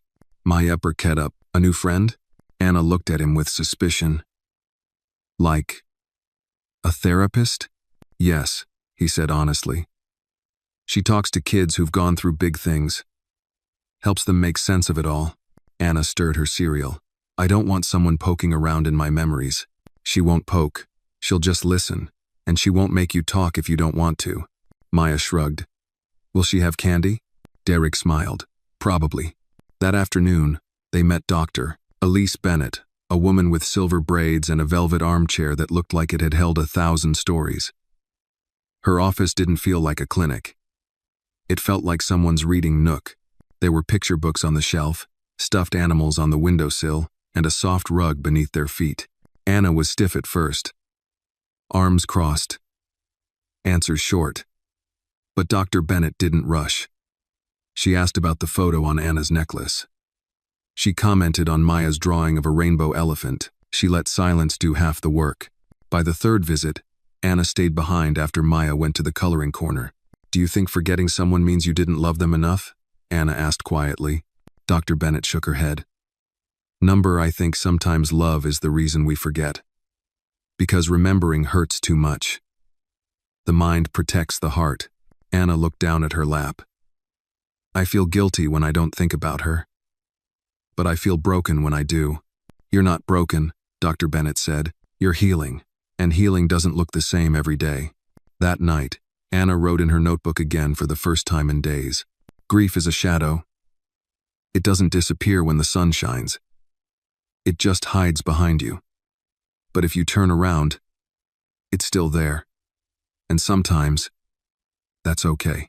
Derek read the words later and knew she was turning a corner. Meanwhile, Maya had begun asking deeper questions too. If our mom was sick, does that mean I'll get sick too? Derek knelt down beside her. Everyone gets sick sometimes, but not like that. And even if something ever happened, you'd never be alone. You have a family now, one that holds you tight. Maya nodded solemnly, as if weighing the answer in her tiny hands. Later that week, while flipping through an old family album, Anna pointed to a blank space at the end and said, "Can we put pictures of our mom here?" Derek hesitated. I don't have many. Just the one from the social worker's file. It's not very clear. Anna thought for a second. Then maybe we draw her. So they did. Maya drew curls like her own, a bright yellow dress. Anna added soft eyes and a necklace that matched the one she wore. It wasn't perfect, but it was enough. The picture stayed at the back of the album. Not to hide it, but because endings are part of stories too, and that picture, drawn by love, was the start of their own ending. Not one of loss, one of peace. One Sunday evening, as the sky turned lavender and the streetlights flickered on one by one, Derek took the girls on a drive. He didn't tell them where they were going, just that it was important. They arrived at a small garden, tucked between two city buildings. There was a plaque near the gate that read, "The Memory Grove. For those who are gone, but never forgotten." Derek led them to a wooden bench beneath a maple tree. He pulled out a small metal tag from his coat pocket. It had one name engraved, Monica Carter, mother, loved, remembered. He knelt and fixed it to the bench. I had this made, he said softly, so we'd have a place to remember her. Not for sadness, but for presence. She's part of your story. That means she's part of mine too. Anna touched the tag gently. Maya whispered, "Hi, Mommy." They sat for a long time, watching the leaves rustle above, the late summer wind brushing past their cheeks. And in that moment, Monica wasn't gone. She was in the laughter, in the drawing, in the choice to remember even when it hurt. That night, back home, Anna looked in the mirror and said her full name out loud. Anna Carter Cole. She let it sit in the air, solid, complete. Then she smiled, because she finally understood names could hold pain, but they could also carry power, and hers carried both. Fall settled over the city with a quiet hush. Trees blazed in colors of copper and fire, their leaves drifting down like whispered memories. Derek raked the yard in slow, sweeping motions, watching Maya try to catch leaves mid-air while Anna sat cross-legged nearby, focused on her notebook, tongue slightly out as she sketched. Inside the house, something had changed. Not just the photos on the fridge or the bunk beds upstairs or the family tree still taped proudly to the living room wall. It was something deeper. The air carried a different weight, not heavy, but full, as if the house itself was beginning to believe they were home. On a Tuesday afternoon, Janice arrived with a sealed envelope. She looked more excited than usual, eyes gleaming. "I've got something," she said, handing it to Derek. He opened it slowly. Inside was a letter from the state education department. Anna had been selected as a finalist in a statewide writing contest. Her piece, "The Girl with the Spoon."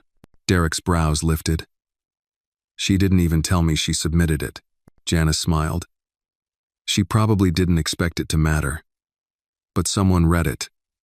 And it did. That evening, he called Anna into the kitchen and slid the letter across the counter. She picked it up, scanned it, then looked up at him with wide eyes. "They want me to read it, in front of everyone, at a library downtown." Derek nodded. "You ready for that?" She hesitated. "I don't know." He leaned closer. "Remember what you told Maya? About being seen?" She nodded slowly. Maybe now it's your turn. The night of the reading, the library auditorium was warm and bright. Rows of chairs filled with families, teachers, volunteers. Anna sat backstage with her notebook in her lap, palms sweating. Maya sat in the audience beside Derek, holding a bouquet of small sunflowers they had picked from the community garden.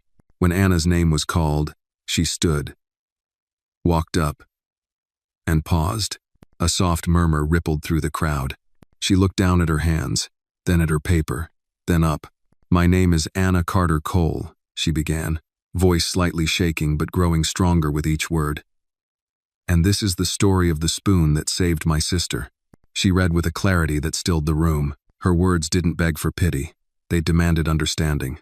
She didn't hide from the truth, the cold nights, the judgmental glares, the way a single act of desperation had marked her, but she also painted the moments of hope, of defiance, of someone seeing her as more than her mistakes.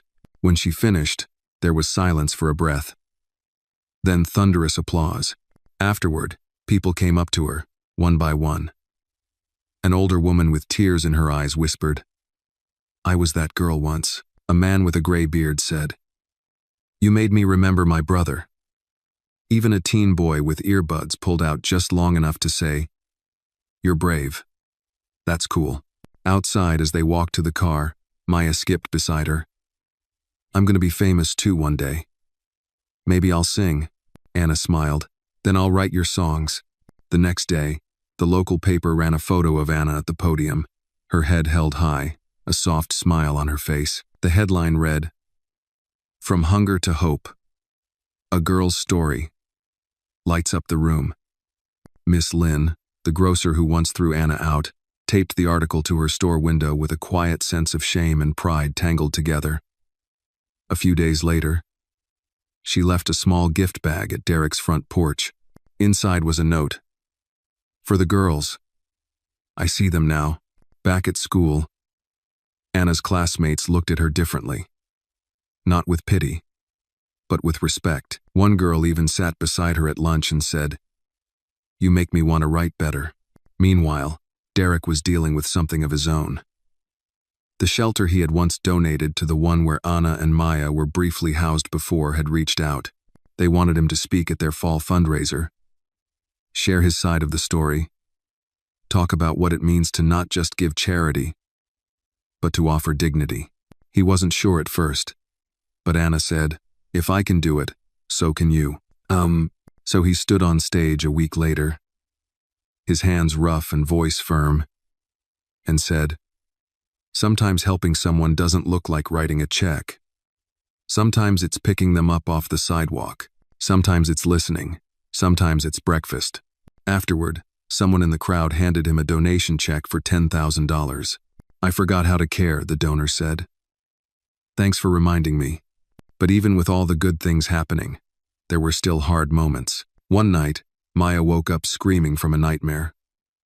Anna rushed to her side, holding her, whispering, rocking her gently. Derek came in with a flashlight and soft voice. "You're safe." It was just a dream, but Maya clung tighter. "What if you leave one day?" He sat beside her and wrapped both girls in his arms. "I won't. Not ever. You don't have to earn love here. It's just yours." Anna didn't speak, but her grip tightened around his wrist. The next morning, Anna asked Derek, "Do you think the scary stuff ever really goes away?" He looked thoughtful. "Maybe not completely, but I think it stops being the loudest voice." She nodded. "I want that." He handed her a new journal, leather-bound, blank pages. "Then let's keep writing your story, one page at a time." That day, Anna wrote, "You can be scared and still show up, still tell your truth, still choose love. That's what makes you brave." And she realized, maybe bravery wasn't about silence or strength. Maybe it was about presence. About standing in your story, scars and all, and still saying, "This is who I am." The first snow of the season arrived without warning. One minute the sky was gray and flat. The next it was spilling soft white flakes, like confetti. Maya pressed her nose to the window, giggling with each gust of wind. "It's snowing. Anna, look. The sky is giving us sugar." Anna laughed from the kitchen table, where she was finishing a new short story for school. If that's sugar, then the clouds must be out of cookies. Derek, standing at the stove flipping grilled cheese sandwiches, looked over his shoulder. Well then, let's give the clouds a reason to envy us. Lunch is ready. They gathered around the small kitchen table, now slightly worn at the corners, with its mismatched chairs and a vase filled with dried sunflowers in the center. It wasn't the fanciest place, but it was theirs. A home built from second chances and stubborn hope. That evening, after dinner and after Maya had fallen asleep curled up on the couch beneath her favorite blanket, Anna asked Derek if they could take a walk.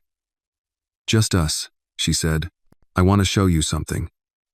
The city was quiet under the snow, the streets muffled in white. They walked side by side, their breath rising in soft clouds.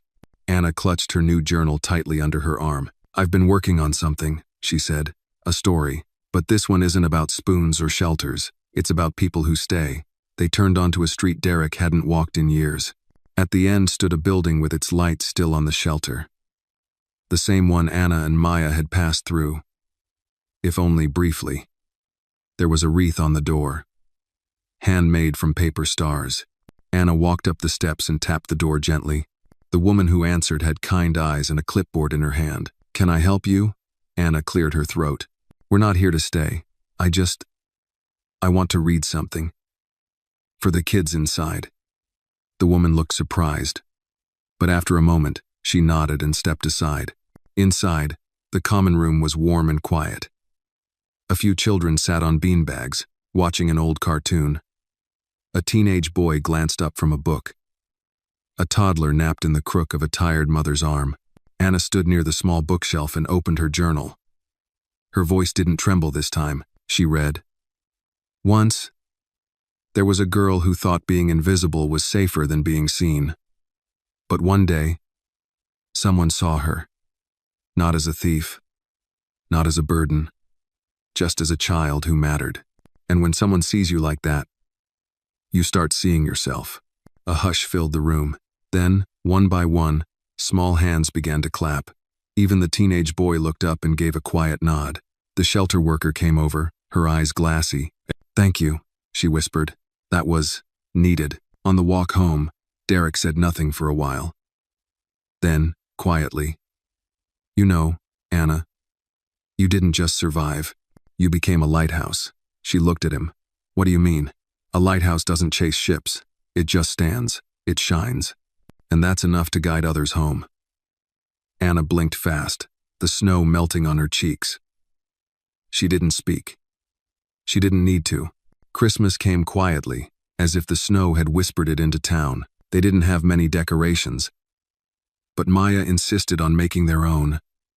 Glitter-covered pine cones, paper snowflakes, a garland made from popcorn, and too many fingerprints. They wrapped gifts in old newspaper and colored ribbon. Maya got a set of watercolor paints. Anna, a second-hand camera. Derek, a mug with the words "Best Not So Accidental Dad" written in Maya's messy handwriting. On Christmas morning, after the laughter and pancakes and unwrapping, Derek handed Anna a small box. "This," he said, "was my mother's." Inside was a delicate locket, worn but polished. On one side, a photo of Teresa. On the other, a spot left empty. Anna looked up at him. "She was important to you." "She still is," he said. "And now, you are too. I thought it was time someone wore it again." Anna placed the locket around her neck. It hung just above her heart. "I'll take care of it. I know you will." Spring eventually pushed through the snow. The girls ran outside more, laughed louder. Maya planted wildflowers in the backyard, and Anna began snapping photographs not just of people, but of shadows, sunlight, puddles, sky. At school, her teachers nominated her for a district writing award. At home, she started helping Maya with her reading. And late at night, she filled page after page with words, stories about strength and softness, stories where kids got to be brave and messy and loved. One Sunday, as they sat on the porch, Derek handed Anna an envelope. She opened it, her eyebrows lifting. A letter from a children's publisher. "They want to meet me," she whispered. "They liked my story." Derek smiled. "I think the world's ready for your voice." She leaned her head on his shoulder. "I'm not sure if I'm ready." "That's the trick," he said. "None of us ever are. But we jump anyway." That night, Anna added one last entry to her journal. The pages were nearly full now, the ink slightly smudged in places. But every word was hers, every word earned. "Once, I thought my story was over before it began. But I've learned that the last page isn't the end. It's just where you decide to begin again." She closed the journal, turned off the light, and let sleep carry her forward into a world that for once felt safe to dream in. The story of Anna, Maya, and Derek teaches us that family is not defined by blood, but by love, choice, and the willingness to show up for one another. It reminds us that even the smallest acts of kindness, a warm meal, a second chance, a patient ear can rewrite someone's entire story. Most importantly, it reveals that healing takes time, but with compassion and courage, even the most painful pasts can lead to powerful new beginnings.